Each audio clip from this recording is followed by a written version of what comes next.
Break के बाद आपका स्वागत है। बात करेंगे प्रयागराज के मदरसे जामिया हबीबिया मस्जिद ए आजम में आरएसएस पर जहरीली किताब से ब्रेन वॉश किए जाने की खबर सामने आई है तो बवाल मच गया। पहले आरोप लगा कि इस मदरसे में जाली करेंसी छापी जाती है, फिर जांच में पाया गया कि इसी मदरसे में रखी किताबों में आरएसएस को सबसे बड़ा आतंकी संगठन बताया गया। यही बच्चों को पढ़ाया भी जा रहा था।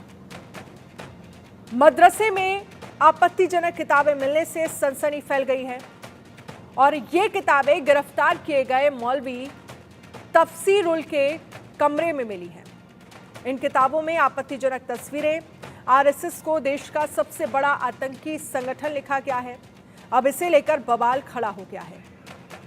खुफिया एजेंसियों ने इसे लेकर जांच तेज कर दी है और शक है कि मदरसे में पढ़ने वाले कई राज्यों के बच्चों को आरएसएस को आतंकी संगठन बताकर ब्रेन वॉश किया जा रहा था। किताब के लेखक एसएम मुशर्रफ महाराष्ट्र पुलिस के पूर्व आईजी हैं। किताब में मुंबई 26/11 हिंदू अटैक बताया गया। पाकिस्तान के डॉन अखबार ने किताब की तारीफ में लेख लिखा था। डॉन ने लिखा था कि इंडिया का एक आईजी खुद कह रहा है ये हमला पाकिस्तान ने नहीं किया था। किताब उर्दू में लिखी गई है। अब आपत्तिजनक किताब मिलने के बाद मदरसे में पुलिस के अलावा इंटेलिजेंस से जुड़े लोग भी जांच करने पहुंचे हैं। कुछ लोगों को गिरफ्तार भी किया गया है और जिन लोगों की गिरफ्तारी हुई है उनसे पूछताछ भी की जा रही है। लेकिन इस पूरे मामलों को लेकर सवाल खड़े हो गए हैं और एक बार फिर से सवाल इस बात को लेकर भी, क्या जो उत्तर प्रदेश में तमाम मदरसे हैं उनकी जांच होनी चाहिए? और अगर इस तरह की किताबें मदरसों से मिल रही हैं तो ये किस तरह का संकेत है? और आखिरकार बच्चों का ब्रेन वॉश क्यों किया जा रहा है? जो बच्चे मदरसों में पढ़ने आ रहे हैं उन्हें अच्छी तालीम क्या दी जा रही है या फिर इस तरह से बरगलाया जा रहा है? ऐसे तमाम सवाल अब खड़े हो गए हैं और इस पूरे मामले को लेकर पुलिस तो जांच कर ही रही है, आईबी भी इस मामले पर जांच कर रही है और जो गिरफ्तारियां हुई हैं उनसे पूछताछ की जा रही है। इस पर चर्चा करने के लिए हमारे साथ तमाम खास मेहमान जुड़ेंगे, लेकिन सबसे पहले अमित श्रीवास्तव प्रयागराज से हमारे संवाददाता जुड़ गए हैं। अमित, अभी तक इस मदरसे में जांच में क्या सामने निकल कर आया है? जी बिल्कुल, ये मदरसा जो है ये अतरफिया इलाका है प्रयागराज में, वहाँ पे ये स्थित है और इसमें लगातार जो जिस नकली नोट जो बनाने की जो काम किया जा रहा था इस मदरसे के अंदर, वहीं से ये गिरफ्तारी हुई जिसमें 4 लोग गिरफ्तार हुए थे। जो इसका जो मेन था, जो मदरसे में बतौर प्रिंसिपल वो पढ़ाता था, वो जब गिरफ्तार हुआ उसके बाद से लगातार जब जांचें शुरू हुई तो उसमें कई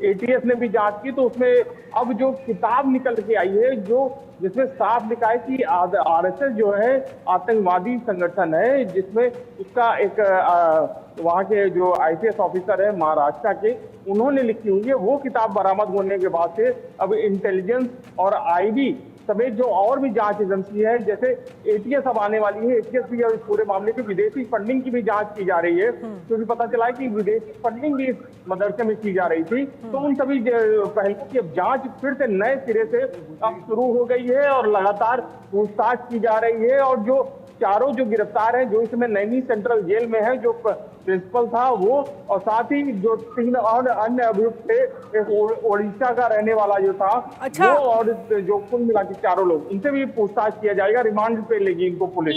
जी, 4 गिरफ्तारियां हुई हैं और चारों से पूछताछ की बात कही जा रही है। कितने बच्चे यहाँ पर पढ़ने के लिए आते थे? कब से चल रहा था ये मदरसा? मदरसा काफी पुराना है, ये कोई नया मदरसा नहीं है और इसमें काफी ज्यादा संख्या में, सैकड़ों की संख्या में जो छात्र थे वो पढ़ते थे। और साफ तौर है कि इस तरह की चीजें मिलने से मदरसे के ऊपर सवाल उठ रहे हैं कि आखिरकार कौन सी पढ़ाई यहाँ पे कराई जा रही थी, जो एक जो आतंकी गतिविधियां कह सकते हैं, आपको सीधे इस पे कह सकते हैं कि वहां पे आतंकवादी गतिविधियों की पाठ पढ़ाया जा रहा था। साफ तौर से यही है कि ऐसे मदरसों को फेलोवर क्यों नहीं, जब पहले से, क्योंकि 5 महीने से करीबन वहां नकली नोट का काम हो रहा था, उसके पहले से विदेशी फंडिंग भी हो रही थी लगातार। जो इसके पीछे जो लगातार उसमें जो कई लोग जो जुड़े हुए थे, जो लगातार जो फंडिंग कर रहे थे या इस तरह की एक्टिविटी, तो वो पहले से इंटेलिजेंस का फेलोवर मान सकते हैं। लेकिन अब जो है, अब ये खुलासे होने के बाद से अब सारी एजेंसीज एक्टिव हो गई है, आईबी भी एक्टिव हो गई है, वो लगातार लोगों से पूछताछ कर रही है और साथ ही जो लोग हैं इस पूरे मामले में जो जुड़े और आरोपी जो हैं उनसे भी पूछताछ हो रही है। उन जो छात्र जो पढ़ने वाले थे उनसे भी पूछताछ होगी अब, क्योंकि वो छात्रों से भी पूछा जाएगा कि कौन सी पढ़ाई ये लोग कराते थे, क्या क्या सिलेबस देते थे, क्या ऐसी पढ़ाई जो इस तरह की क्या किताब उन लोगों को भी दी गई थी। इन कई ऐसे और सवाल ये भी है कि वाकई अच्छी तालीम क्या यहाँ पर दी जाती थी, या फिर सिर्फ और सिर्फ इस तरह का पाठ जो वहाँ पर छात्र पहुँच रहे थे उन्हें पढ़ाया जाता था, जिसमें आरएसएस की किताब मिली है, देश का सबसे बड़ा आतंकी संगठन बाकायदा बताया गया इस किताब में। तो क्या सिर्फ और सिर्फ बच्चों का ब्रेन वॉश वहां पर किया जा रहा था? ये सबसे बड़ा सवाल है और ऐसे स्टूडेंट से भी पूछताछ होने की जरूरत है कि आखिरकार वहां पर क्या तालीम दी जाती थी। हमारे साथ सैयद असगर अली, इस्लामिक स्कॉलर, जुड़ गए हैं। सैयद असगर अली साहब, बहुत बहुत स्वागत है आपका इंडिया न्यूज़ पर। और सबसे पहला सवाल मैं आपसे यही समझना चाहूँगी, कई बार उत्तर प्रदेश में हमने देखा है कि कई अगर मदरसों पर कार्रवाई हुई है तो तमाम इस्लामिक धर्मगुरु आ जाते हैं ये कहने के लिए कि भाई यहाँ पर तो बच्चों को अच्छी शिक्षा दी जा रही है, तो फिर इस पर कार्रवाई क्यों? कई बार ये मांगा गया है कि कहाँ से कितनी जो एक तरह से फंडिंग है वो हो रही है, उसका ब्यौरा दिया जाना चाहिए, ब्यौरा भी नहीं दिया जाता। लेकिन अगर प्रयागराज से, मदरसे से इस तरह की किताब सामने आती है जहां पर बाकायदा आरएसएस को देश का सबसे बड़ा आतंकी संगठन बताया जा रहा है, तो आप ऐसे मदरसों के लिए और वहां पर पढ़ने जा रहे लोगों के लिए क्या कहेंगे?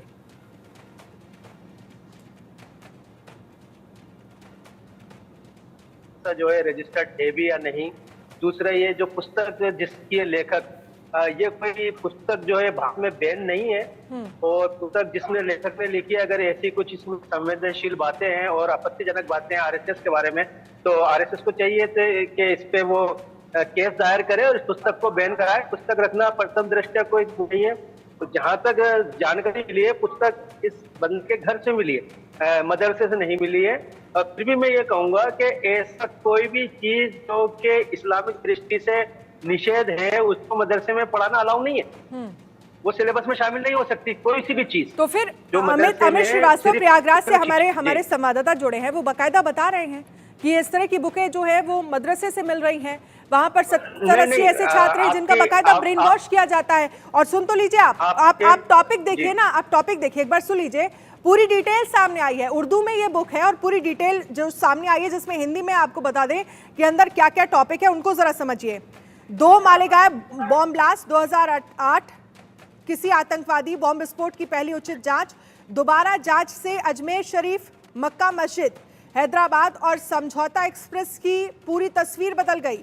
मालेगांव 2006 की दोबारा जांच, 5 साल बाद निर्दोष मुसलमानों की रिहाई, स्वयं प्रक्षेपित बॉम्बों का 6 और बॉम्ब धमाके, मौतों के लिए बॉम्ब का झूठा प्रचार, संघ परिवार के आतंकवादी प्रशिक्षण केंद्र और आरएसएस आतंकवाद का सबसे बड़ा वाहक। ये वो टॉपिक है जिनमें डिटेल में इस पूरी बुक में जानकारी दी गई है। बताइए, अगर इस तरह से पढ़ाई मदरसों में होगी तो फिर क्या होगा जो बच्चे वहां से निकलेंगे पढ़कर? एक चीज मैं आपको क्लियर कर दूं, आरएसएस जो है जिसकी स्थापना 27 सितंबर 1925 को हुई थी, तो डॉक्टर हेडगेवार, केशव हेडगेवार के जरिए, और प्रथम दृष्टया आरएसएस का जो कार्य है वो हिंदू समाज को संगठित करना और वो जो कहते हैं कि उसका चरित्र निर्माण करना और सांस्कृतिक संगठन अपने आप को हमेशा इन्होंने बताया है, और इसके ऊपर काम भी ये लोग करते हैं। लेकिन जहां तक आपने इन केसेस का जो जिक्र किया, ये केसेस तो पब्लिक में है, सबके सामने है। जो भी इस केसेस की जो भी स्टडी है वो समय समय पर आती भी रही है, कई इसके अंदर गिरफ्तारियां भी हुई है। स्पेशली जो आपने ये बातें बताई उस पर मैं डिस्कस कर रहा हूँ, ना कि उस बुक के ऊपर डिस्कस कर रहा हूँ। बुक जिसने भी लिखी है कि इस तरह की बुक मदरसों में जो बच्चे, जो स्टूडेंट वहां पढ़ने आ रहे हैं उनको पढ़ाई जानी चाहिए या फिर उनको अच्छी तालीम दी जानी चाहिए?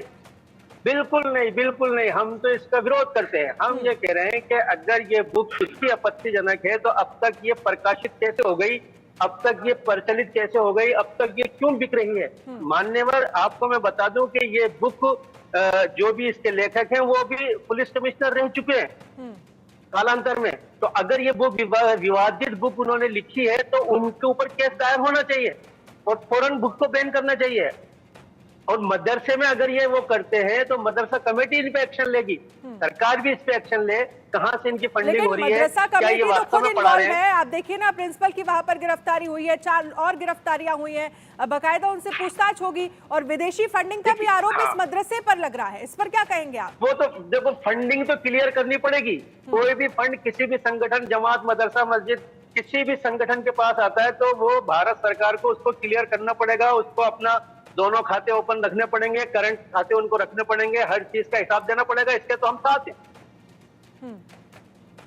ठीक है, लेकिन ऐसा होता नहीं है ना, यही तो सबसे बड़ी दिक्कत नहीं, है। नहीं, आप नहीं, उत्तर प्रदेश नहीं, के मैडम, बॉर्डर एरिया पर, आप उत्तर प्रदेश के बॉर्डर एरिया पर जितने भी मदरसे हैं, और कई बार इस पर जांच भी की गई है और बाकायदा ये पूछा भी गया है कि आप आखिरकार बताइए कि ये फंडिंग और इतनी फंडिंग, इतनी बड़ी संख्या में पैसे आए तो आए कहां से? कई मदरसों की तो स्थितियां ये है कि वहां पर बच्चे ही पढ़ने नहीं जाते और वहां पर फंडिंग होती है। ठीक है, आप हमारे साथ रहिए और आप इस बात की अच्छी पहल कर रहे हैं कि कम से कम आप मदरसे को आगे आना चाहिए और बाकायदा अपनी फंडिंग को लेकर जानकारी देनी चाहिए और इस तरह की पुस्तक पर बैन लगना चाहिए, आप ये कह रहे हैं। ठीक है, हमारे साथ बिल्कुल लगनी चाहिए। पवन सिन्हा धर्मगुरु जुड़ गए हैं। पवन सिन्हा जी, बहुत बहुत स्वागत है। आपने इस्लामिक स्कॉलर जो सैयद असगर अली साहब हैं, आपने उनको सुना।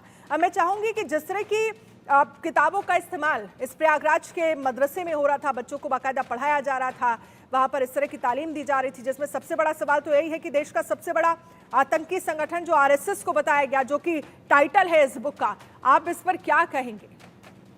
देखिए, यहाँ पर सभी लोगों की सोच यदि सैयद असगर अली साहब जैसी हो जाती तो बड़ा अच्छा था।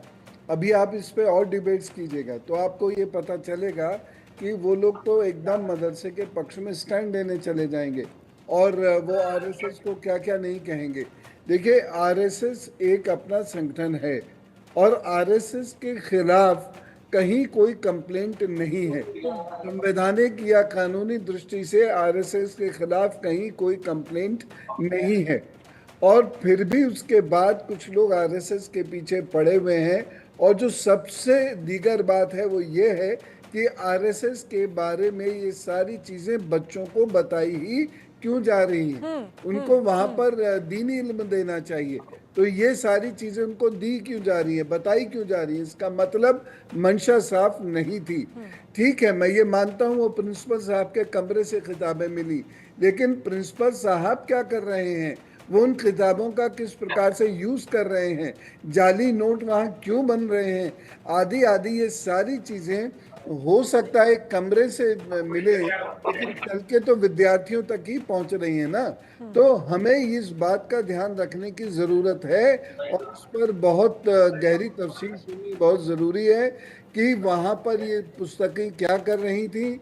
वहां पर फोटोज भी निकले हैं, तो ये कौन से फोटोज हैं, किनके फोटोज हैं, इन फोटोज पर क्या बातें की जाती हैं और वहां पर जो इंसिडेंट्स हैं, देखिए एक ही इंसिडेंट के एंगल्स अलग हो सकते हैं। तो यहाँ पर जो इंसिडेंट है उसमें बात यह है कि क्या उन्हें आतंकवादी बताया गया है या उनको मुस्लिम जिहादी बताया गया है, वो क्या बताया गया है। तो ये सारी चीजें भी देखने वाली हैं और इसमें बच्चों को भी प्यार से जो भी कानून कहता हो उसके अनुसार बच्चों का भी इन्वेस्टिगेशन होना चाहिए, जिससे कि दूध का दूध पानी का पानी हो जाए और इस प्रकार की किसी भी हरकत को दोबारा कहीं पर दोहराया ना जा सके। मैं चाहूंगी इस पर जवाब दें सैयद असगर अली साहब की, क्योंकि सवाल यही है कि अगर आप मदरसे की बात करते हैं तो बात फिर सिलेबस की होनी चाहिए, बात उनकी अच्छी तालीम की होनी चाहिए। आरएसएस के बारे में अच्छा या बुरा वहां पर पढ़ाया ही क्यों जा रहा है? और प्रिंसिपल के कमरे से अगर इस तरह की किताबें मिलती हैं, जाली नोट छापने की मशीन मिलती है, तो जाहिर सी बात है कार्रवाई होनी चाहिए और फिर कम से कम इस पर मुस्लिम धर्मगुरुओं को आगे बढ़ना चाहिए और ये अपनी बात रखनी चाहिए कि मदरसों में इस तरह की किताबें ना पढ़ाई जाए। किताबों पर तो बैन लगना ही चाहिए और कार्रवाई जरूर होनी चाहिए। मैडम देखिए, एक चीज मैं बता दूं कि जो 4 लोगों की यहाँ गिरफ्तारी हुई है, 3 लोग जो देखने में तो बिल्कुल भी नहीं लगता कि ये कोई मदरसे में पढ़ते होंगे या पढ़ाते होंगे, ये कोई टीचर भी, क्योंकि ना तो उनकी शरई हैसियत है। जैसे कि मैं कह दूं कि शरई हैसियत माने यहाँ पर दाढ़ी से मैं ले रहा हूँ, तो मैं नहीं समझता कि उनका ज्ञान क्या है, क्या वो पढ़ रहे, क्या पढ़ा रहे। और प्रिंसिपल की जहां तक बात है, तो मैं बार बार ये कह रहा हूँ कि कोई भी शख्स कुछ भी पढ़ सकता है, लेकिन वो पढ़कर अगर वो अपनी मेंटेलिटी दूसरों को प्रस्तावित करता है तो ये गलत होगा। और जहां तक हमने अभी तक जो महसूस किया आरएसएस के बारे में, तो हम ये महसूस करते हैं, हमने ये देखा आजादी के बाद से कि कई आरोप भी आरएसएस पर लगते रहे, लेकिन कहीं भी, जैसा कि मान्यवर ने बताया, पवन सिंह शर्मा जी ने, कि कहीं भी कोई केस कहीं भी अभी तक सुटेबल नहीं हुआ। यहाँ तक कि महात्मा गांधी के हत्यारे नाथूराम गोडसे को भी आरएसएस से जोड़ा गया था, लेकिन वो भी इमरजेंसी में बैन भी लगा। लेकिन ये सब चीजें आरएसएस इन सब से फाइट करता हुआ बाहर आ गया और कहीं भी उसका नाम नहीं आता है। जहां तक उस पुस्तक में जो बातें आपके थ्रू अभी यहाँ पर आई, मालेगांव बिलास, समझौता बिलास, अजमेर दरगाह बिलास, तो इसमें तथाकथित कई हिंदू ही दोषी बने और गिरफ्तारियां भी हुई हैं। लेकिन सवाल यह है कि ये सब चीजें अगर मदरसे में पढ़ाई जा रही हैं तो ये अपराध की श्रेणी में आना चाहिए, और मैं ये महसूस करता हूँ कि ये मदरसे में नहीं पढ़ाई जा सकती।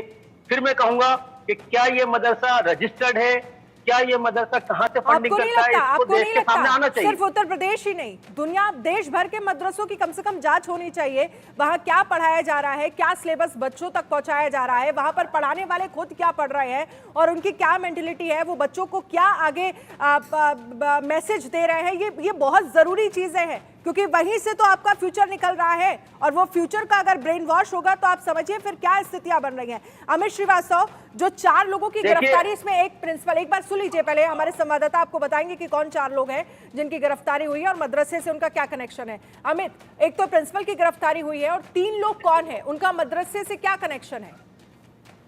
जी बिल्कुल, जो प्रिंसिपल थे, इन्होंने इन जो तीनों युवक हैं इनको अपने यहाँ मदरसे में ही रखे हुए थे, और इन्हीं के जरिए जो है नोट, जो नकली नोट बनाया जाता था, वो ये काम करते थे। उड़ीसा का एक रहने वाला है और साथ ही 2 लोग और जो है वो यहीं पे इसी मदरसे के अंदर रह के ये पूरा कारोबार करते थे, और उसी कमरे से ही तो जिसमें प्रिंसिपल रहते थे, और उसी कमरे में ये जो किताब मिली है जिसमें आरएसएस को आतंकवादी संगठन बताया गया है, ये भी किताब उसी प्रिंसिपल के कमरे से मिली है। और भी कई आपत्तिजनक जो चीजें हैं, जैसे उसमें एक और वर्ड लिखा गया है कि महाराष्ट्र में जो ब्लास्ट हुआ था, हमारा मुंबई बम ब्लास्ट कांड, उसमें हिंदू संगठन ने किया था। इस तरह की तमाम जो और भी चीजें हैं वो भी मिली है, साथ ही कुछ फोटोग्राफ्स भी और भी चीजें, कई और आपत्तिजनक जो चीजें हैं वो उस कमरे से बरामद हुई है। इसके बाद जो मदरसे के जो अन्य जो और पदाधिकारी हैं वो लोग अभी कुछ भी बोलने के लिए, उनका कहना है कि हमको इस बारे में कोई जानकारी नहीं है। प्रिंसिपल जो है उन पर हम लोगों ने कार्रवाई कर दी है, उनको हमने सस्पेंड कर दिया है। लेकिन सबसे बड़ा सवाल है कि आखिरकार लंबे समय से ये प्रिंसिपल यहाँ पे तैनात था, उसके कमरे से किताब बरामद हो रही है, तो क्या ऐसा पढ़ रहा था और क्या ऐसा पढ़ाता था जिससे जो बच्चे, जो आने वाले जो भविष्य है कल के, उनके दिमाग पर किस तरह से वो असर कर रहा था। तो इन सब चीजों के लिए लगातार जांच की जा रही है कि योग किस तरह की पढ़ाई की जा रही थी या किस तरह की चीजें हो रही थी, उन सभी चीजों की लगातार जांच की जा रही है। आईबी की टीम लगी है, इंटेलिजेंस लगी है, अब एटीएस भी इसमें आएगी, क्योंकि अब मामला दूसरे रुख पे चला गया है, तो अब इसमें एटीएस भी जांच करेगी, और भी तमाम जो जांच एजेंसीज है वो भी अब इस पूरे मामले में जांच करेंगे, और जो लोग भी इसमें और जो दोषी होंगे, क्योंकि और भी अब, क्योंकि इस तरह की किताब और इस तरह की चीजें मिलना, सिर्फ प्रिंसिपल ही दोषी नहीं होगा, उसमें और भी जो लोग होंगे वो भी इसमें हो सकता है दोषी पाए जाएं, उनके खिलाफ भी। लेकिन पुलिस अब सबसे पहला जो 4 जो है उनको रिमांड लेके अब इन सब चीजों की तहकीकात करेगी। उन्होंने रिमांड के लिए अप्लाई भी कर दिया है कोर्ट में, और मिलते ही सब चीजों की लगातार अब अमित, क्या ये जानकारी मिल पाई है कि ये जो मदरसा है वो किस तरह, कहाँ से, किससे एफिलिएटेड है, किससे जुड़ा हुआ है? मदरसा जो है एक वहीं पे हबीबिया मस्जिद है, उससे ये संचालित किया जा रहा था। ये आजम मदरसा इसका नाम है, और असफिया इलाका है, वहां पे ये चल रहा था। तो जो मस्जिद कमेटी है उसी ने इनके ऊपर कार्रवाई की गई है कि प्रिंसिपल को सस्पेंड कर दिया और कार्यवाहक वहां प्रिंसिपल नियुक्त कर दिया है। लेकिन सबसे बड़ा सवाल यही है कि आखिरकार इस मदरसे में ऐसी कौन सी पढ़ाई हो रही थी, कौन सी ऐसी पढ़ाई कराई जा रही थी जिससे आने वाले जो भविष्य है, जो बच्चे हैं, उनको कौन सी तालीम दी जा रही थी, इन्हीं सब सवालों के जो जवाब है अब पुलिस उन चारों आरोपियों को रिमांड पे लेके उनसे पूछताछ करेगी और उनसे डिटेन करेगी और क्या क्या चीजें जो है वो बरामद होगी। और साथ ही विदेशी फंडिंग की जो बातें आई है उस पर भी पूछताछ लगातार की जा रही है, जांच की जा रही है, अकाउंट के डिटेल्स निकाले जा रहे हैं, पुलिस भी निकाल रही है, इंटेलिजेंस भी निकाल रही है और आईबी की जो टीम है वो भी लगातार लगी हुई है। अब तो कुछ समय बाद जैसे ही रिमांड मिलेगी और रिमांड के बाद जो चीजें निकल के आएंगी वो सब सारी चीजें अब सामने आ जाएंगी, सबके सामने आएंगी कि किस तरह से ये जो आतंकवादी पढ़ाई है या इस तरह की जो भी चीजें हो रही थी उस मदरसे के अंदर, वो सारी चीजें खुल के सामने आ जाएगी। जी चलिए ठीक है अमित, बहुत बहुत शुक्रिया हमसे बातचीत करने के लिए। इस खबर पर आप नजर रखिएगा, आगे भी आपसे कनेक्ट करने की कोशिश करेंगे। लेकिन इन सब के बीच पवन सिन्हा जी, तमाम चीजें जिनका जिक्र किया जा रहा है और सवाल ये भी उठ रहा है कि जो 3 लोग और गिरफ्तारी हुई हैं उनका जो कनेक्शन है वो बताया जा रहा है कि जो जाली नोट वहां पर छापे जा रहे थे और इससे पहले लगभग 1,80,000 की करेंसी भी वहां से 100 के नोटों की, जो जाली नोटों की वहां से बरामद हुई थी। तो जाहिर सी बात है अगर वहां पर 2, 3, 4 लोग रह रहे थे जो अलग अलग शहरों से आए थे, वो प्रिंसिपल या मदरसा कमेटी की बिना मंजूरी के तो रह नहीं रहे होंगे। बिल्कुल, ये बहुत इम्पोर्टेंट पॉइंट आपने कहा है कि मदरसे में जो भी कुछ होता है वो विदाउट जो इनका एफिलिएशन है उसके बिना नहीं हो सकता है। उसकी एक इंतज़ामिया कमेटी होती है और वो कमेटी ये डिसाइड करती है कि कौन प्रिंसिपल होगा, कौन टीचर्स होंगे, कौन वहाँ पढ़ेगा, कौन वहाँ पढ़ाएगा। ऐसे कोई आकर नहीं पढ़ा सकता, ऐसे कोई आके वहाँ पे क्लासेस में नहीं घुस सकता, ऐसे वहाँ पर किताबें नहीं आ सकती हैं। सब लोगों का इंटरफेरेंस उसमें होता है। तो जैसे कि एक छोटी सी बात बताऊं कि 8,500 मदरसे चिन्हित किए गए थे जो एफिलिएटेड कैटेगरी में नहीं हैं और इनको शुरू में डिफेंड करने की कोशिश की गई, लेकिन बाद में चूंकि वो केस बन रहा था मदरसा बोर्ड वाला, इसलिए सब लोग शांत हो गए।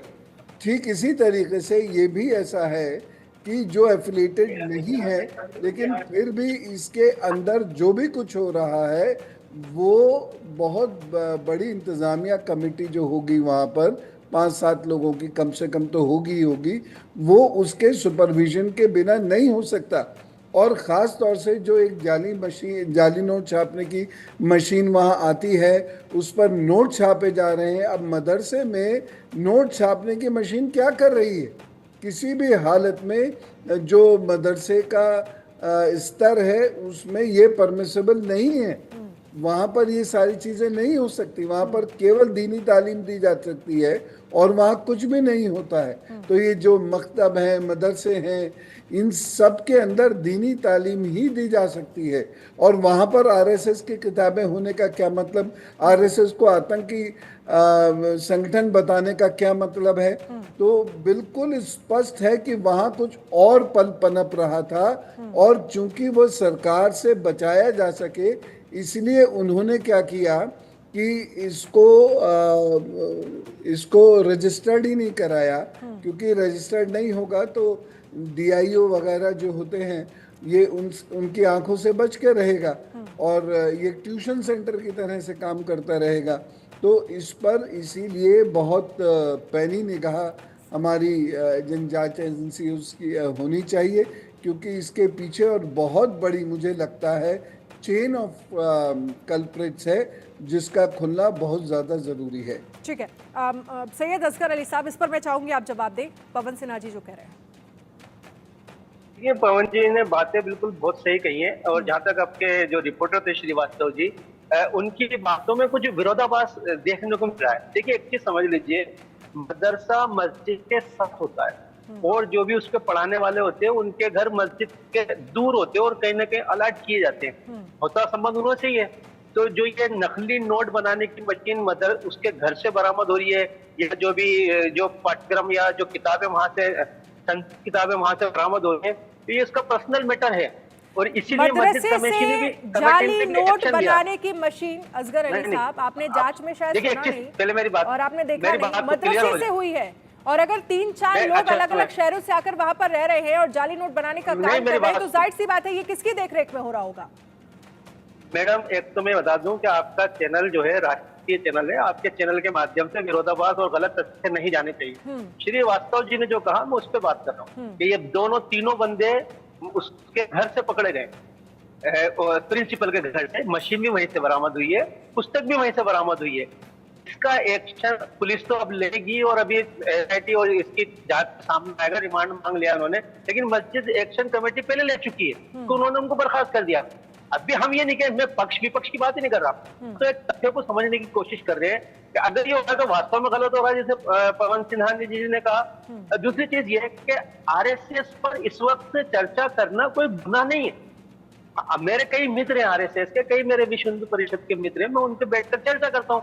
अखंड भारत के विषय में हमारी बात होती है, हम लोग भारत को विश्व गुरु बनाने के लिए हमारी आरएसएस पर चर्चा करना गुनाह नहीं है। ये इस बुक का टाइटल ठीक है जो आप फ्रंट पेज पर टाइटल देख रहे हैं और जो हमने बिल्कुल गलत है। हाँ, फिर यही सवाल है ना, आप अच्छी बातों का और जो चीजें सबके सामने हैं, आप अगर उन पर बात करते हैं तो कोई हर्ज ही नहीं है, लेकिन अगर आप इस तरह के टाइटल और इस तरह के पैराग्राफ्स पर बात करेंगे तो फिर सवाल उठेंगे ना। और फिर उस तरह का मदरसा जहां पर पहले विदेशी फंडिंग के आरोप लग रहे हैं, मदरसे से जाली नोट बनाने की मशीन मिल रही है, नोट छापे जा रहे हैं वहां पर, और जाहिर सी बात है और भी ऐसी चेन होंगी मदरसों की जहां पर इस तरह की गतिविधियां हो रही होंगी, तो जांच करने की जरूरत है, कार्रवाई होने की जरूरत है, ये कहिए ना आप। हाँ, मैंने बार बार आपसे कहा कि पहला कमेंट मेरा ये था कि किताब पर बैन लगना चाहिए, पुस्तक जिसने लिखी है उसको हिरासत में लेना चाहिए। क्या वास्तव में ये पुस्तक बैन है, इस पर बात होनी चाहिए, ये सब तो मैं कहकर ही चल रहा हूँ ना। दूसरी चीज मैं ये बताना चाह रहा हूँ कि आपके चैनल के माध्यम से गलत बात नहीं, जहाँ दूसरा कुछ भी कोई करते हैं, हमारे यहाँ ये बात सामने निकल कर आई है कि ये बंदा गिरफ्तार हुआ, देश विरोधी जितनी भी गतिविधियां ये कर रहा है, नोट छाप रहा है या फंडिंग आ रही है, तो इसको सलाखों के पीछे होना चाहिए, कोई इसका पक्ष नहीं लेगा मुसलमान, मेरी दावा है इस बात का।